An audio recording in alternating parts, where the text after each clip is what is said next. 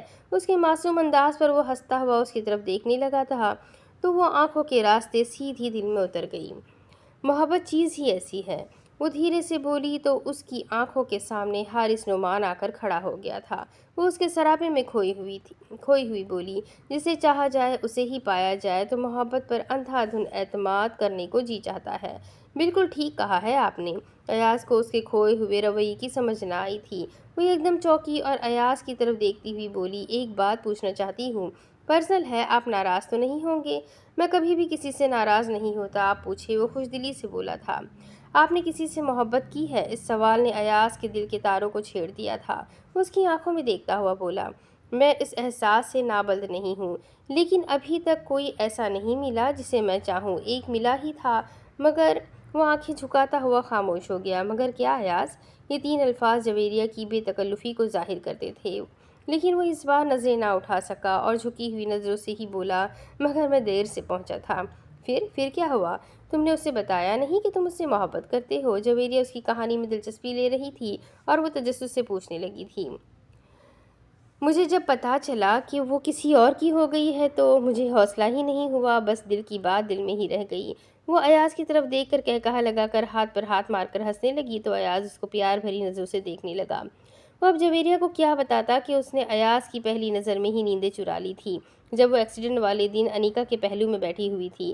اس دن کو، اس حادثے کو ایاز کبھی بھی نہ بھول سکتا تھا، مگر جب اسے معلوم ہوا کہ جویریہ جسٹس بصیر احمد کی بیٹی ہے تو اس کو اپنی نیندوں اور چین و قرار کو لوٹ آنے کے لیے درخواست کرنا پڑی تھی۔ لیکن تقدیر اس کو گھیر کر جویریہ کی چوکھٹ پر ہی لے آئی تھی اور آج وہ جویریہ کو کسی اور کی ہو جانے پر مبارکباد پیش کر رہا تھا۔ یہ تقدیر کی ستم ظریفی تھی اور وہ اس ستم ظریفی پر ہنسنے کے لیے جویریہ کا ساتھ دینے پر مجبور تھا، اور اس کو یہ بھی علم تھا کہ وہ اپنے ہی اوپر ہنس کر اپنا ہی مذاق اڑا رہا ہے۔ دل کی باتیں اگر دل میں ہی رہ جائے تو روگ بن جاتی ہے، تم ایک بار اس کو کہہ کر تو دیکھو، شاید وہ بھی تم سے محبت کرتی ہو۔ جویریہ اس کی آنکھوں میں اداسی دیکھ کر بولی تھی۔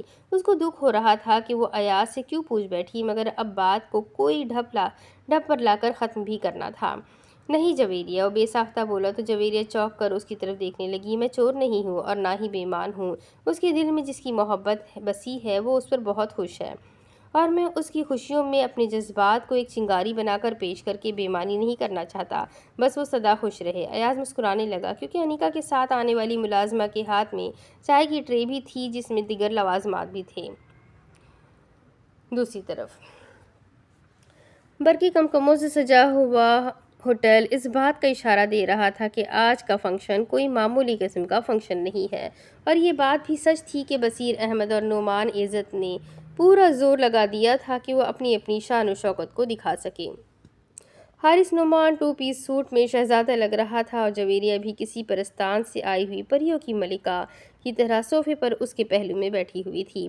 شہر کے تمام معززین کو اس منگنی میں مدعو کیا گیا تھا، اور جب حارث نے جویریہ کو منگنی کی ڈائمنڈ رنگ پہنائی تو ہال تالیوں سے گونج اٹھا تھا۔ تھینک یو جویریہ، حارث نے اس کے کان میں کہا تو وہ شرم سے سرخ ہو گئی تھی اور ایک تیکھی نظر سے حارث کی طرف دیکھا تو وہ پھر بولا، اب قتل کرنے کا ارادہ ہے کیا؟ حارث پلیز، یہ کیسی باتیں کرنے لگے ہیں آپ؟ وہ دھیرے سے بولی تھی۔ حارث مسکرانے لگا تھا۔ نعمان عزت نے جویریہ کو اسلامی کے طور پر 5 لاکھ روپے جبکہ جہاں آرا بیگم نے ایک خوبصورت گولڈ کا سیٹ تحفے میں دیا تھا۔ اقصیٰ نے بھی بہت ہی پیارا ایک گولڈ کا بریسلیٹ جبکہ مطربہ نے اپنی ہونے والی بھابھی کو ڈائمنڈ کا کنگن پیش کیا تھا، اور اسی روایت کو برقرار رکھتے ہوئے شمعون بھی پیچھے نہ رہا تھا۔ اس نے بھی جویریہ کو ایک گھڑی دی تھی جس کے ہند سے ہیرو سے بنے ہوئے تھے۔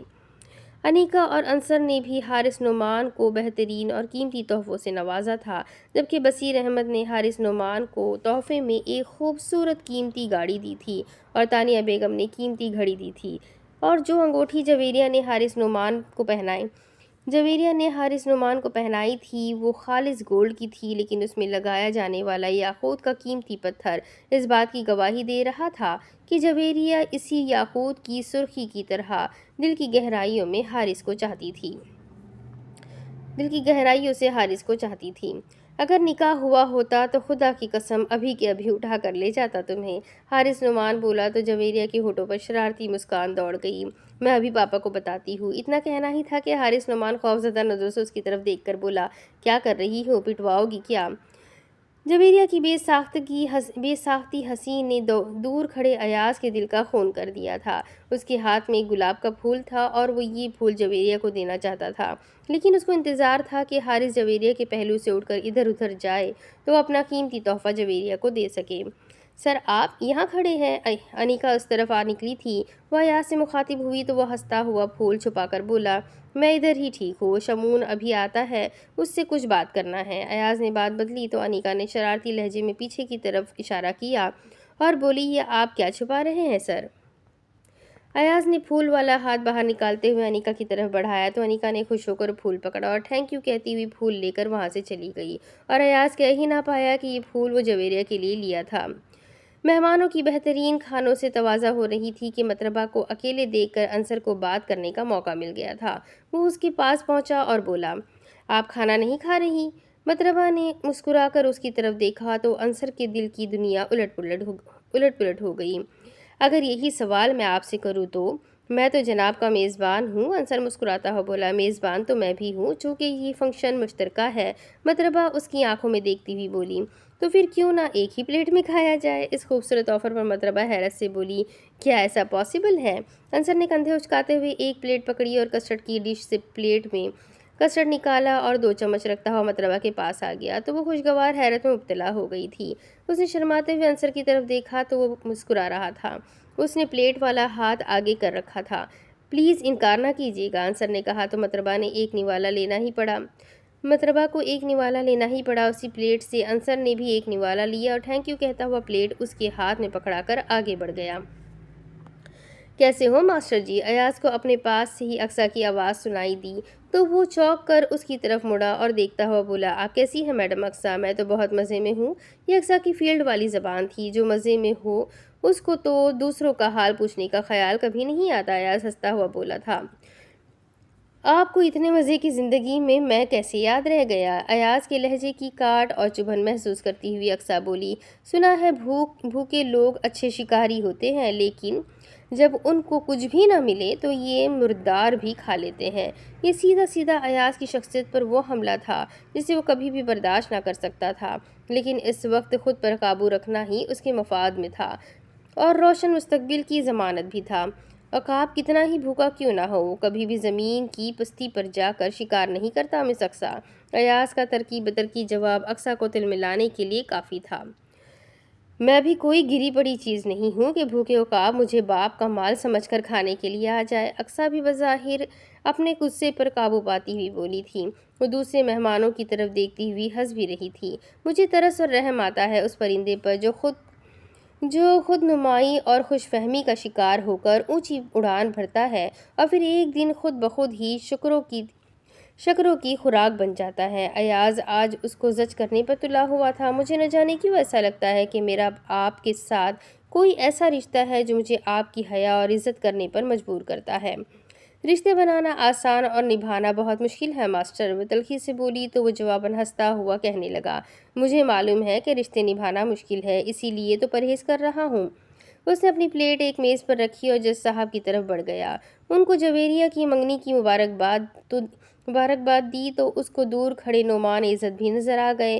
وہ ان کو بھی مبارکباد دینے کے لیے آگے بڑھا تو اتنی دیر میں وہ خود ہی اس کی طرف مڑے تو دونوں کی ٹکر ہوتے ہوتے رہ گئی اور اس ٹکر کو دور کھڑی سائمہ بھی دیکھ رہی تھی۔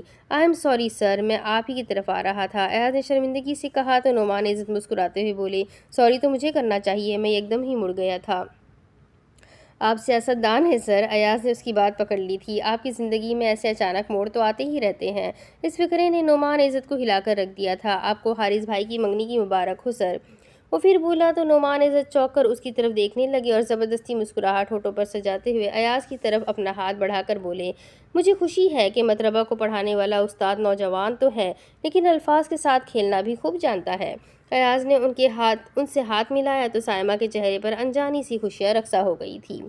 نعمان عزت اور بصیر احمد جویریہ اور حارث نعمان کو اسٹیج پر ایک ساتھ بیٹھے ہوئے دیکھ کر خوش ہو رہے تھے۔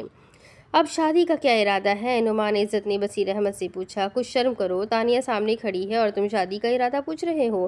بصیر احمد ان کو چڑھانے والے انداز میں بولے تو نعمان عزت نے زوردار قہقہہ لگایا تو سبھی مہمان ان کی طرف متوجہ ہو گئے۔ تمہیں تو اسمبلی میں ہونا چاہیے بصیر احمد، بات کو پکڑنا اور گول کر جانا، واہ کیا کمال کے اداکار ہو تم بھی، نعمان عزت نے کہا تو بصیر احمد ہنستے ہوئے بولے، اللہ تعالیٰ مجھے عزت کی عطا فرما رہا ہے، اسمبلی میں تم جیسے ہی کافی ہے، تو کیا ہم حرام کی کھاتے ہیں؟ نعمان عزت آنکھیں نکالتے ہوئے بولے تو اس بار قہقہہ لگانے کی باری بصیر احمد کی تھی۔ اس بار بھی سبھی مہمان ان کی جانب متوجہ ہوئے تھے، مگر وہ سب سے بے نیاز اپنی ہی باتوں میں مگن تھے۔ اگر کھاتے نہیں ہو تو پھر گھبرانے کی کیا بات ہے؟ بصیر احمد نے کہا تو نعمان عزت ہنستے ہوئے ان کی طرف دیکھنے لگے اور بولے، الو کی دم، میں جویریہ اور حارث کی شادی کی بات کر رہا ہوں، تم بھی نہ بات کو کدھر سے گھما پھرا کر کدھر لے گئے ہو۔ مجھے کچھ وقت درکار ہے، کچھ تیاری کرنا ہے، ہم بہت جلد ہی شادی کی تاریخ بھی باہمی رضامندی سے طے کر لیں گے۔ جسٹس بصیر احمد بیٹی کے باپ بن گئے تھے، ان کے لہجے میں عاجزی تھی۔ چل پھر ٹھیک ہے، جیسا تم کہو گے ویسا ہی کر لیں گے۔ نعمان عزت بصیر احمد کو سنجیدہ ہوتا دیکھ کر سنجیدگی سے بولے تھے۔ بصیر احمد ان سے اجازت لے کر اسٹیج کی جانب بڑھ گئے جہاں تانیہ اور جہاں بیگم خوش گپیوں میں مصروف تھی۔ نعمان عزت کی نظریں تمام مہمانوں کا طواف کرتی ہوئی اسٹیج کے کونے پر گئی تو وہ سائمہ کو دیکھ کر حیران اور پریشان ہو گئے تھے۔ ان کے دل کی دھڑکنیں ایک دم تیز ہو گئی جب انہوں نے دیکھا کہ سائمہ بھی انہی کی طرف دیکھ رہی تھی اور اس کی آنکھوں میں نفرت کی چنگاریاں اتنی تیز تھی کہ نعمان عزت کو ان چنگاریوں کا سیک اور تپش دور کھڑے بھی محسوس ہونے لگی تھی۔ نعمان عزت، تیار ہو جاؤ، ایک طوائف کا انتقام شروع ہونے والا ہے۔ یہ فقرہ ان کی سماعتوں سے اس طرح ٹکرایا تھا کہ گویا سائمہ نے ان کے کان میں آ کر کہا ہو۔ وہ چونک کر اپنے آس پاس دیکھنے لگے تو ان کو کوئی بھی ایسا نہ نظر آیا جو ان کے ساتھ ایسا مذاق کر سکتا ہو۔ انہوں نے دوبارہ سائمہ کو دیکھنا چاہا مگر وہ کہیں بھی ان کو نظر نہ آئی۔ وہ کنکھیوں سے اپنے ارد گرد دیکھتے رہے مگر سائمہ ان کو ایک وہم کی طرح اور خواب کی طرح لگی تھی۔ وہ سمجھنے لگے کہ سائمہ کو دیکھنا ان کی بصارت کا دھوکہ بھی ہو سکتا ہے۔ حارث نعمان آہستگی سے جویریہ کے پہلو سے اٹھا اور ایکسکیوز کرتا ہوا اسٹیج سے نیچے اتر آیا اور اس کو کوئی ارجنٹ کال آ گئی تھی۔ اب اسٹیج پر مطربہ اور جویریہ ہی تھی۔ ایاز ان کو دیکھتا ہوا آگے بڑھا اور مطربہ اس کو دیکھ کر کھڑی ہو گئی تو اس نے کہا، آپ تشریف رکھیں مطربہ، میں تو مس جویریہ کو مبارکباد دینے آیا ہوں۔ مطربہ جویریہ کے پہلو میں بیٹھ گئی تو جویریہ نے نظریں اٹھا کر ایاز کی طرف دیکھا اور بولی، تھینک یو، میری بھابھی کیسی لگ رہی ہے؟ مطربہ نے پوچھا تو ایاز مسکان ہونٹوں پر سجاتا ہوا بولا، بہت اچھی، مجھے تو بہت ہی اچھی لگی ہے۔ مطربہ تو مسکرا دی لیکن جویریہ ایاز کی اس طرح کی پہلی بار رویے پر چوکے بغیر نہ رہ سکی۔ اس نے غور سے ایاز کی طرف دیکھا تو وہاں اداسی اور سوگواری کے سوا کچھ بھی نظر نہ پا کر جویریہ کی نظریں جھک گئی اور بہت کچھ سوچنے پر مجبور ہو گئی۔ اب اس کے آگے کی کہانی میں آپ کو اگلی قسط میں سناتی ہوں کہ آگے کیا ہوگا۔ یہ جاننے کے لیے میرے ساتھ بنے رہیں، اگلی ویڈیو میں پھر ملیں گے۔ تب تک کے لیے چینل کو سبسکرائب کر دیں، بیل آئیکن کو ضرور دبا دیں، اپنے کانٹیکٹس میں ضرور شیئر کریں، کمنٹ کر کے مجھے ضرور بتائیں کہ آپ کو یہ کہانی کیسی لگ رہی ہے۔ ملتے ہیں اگلی ویڈیو میں، تب تک کے لیے اپنا خوب سارا خیال رکھیں، مجھے بھی دعاؤں میں یاد رکھیں۔ اللہ حافظ۔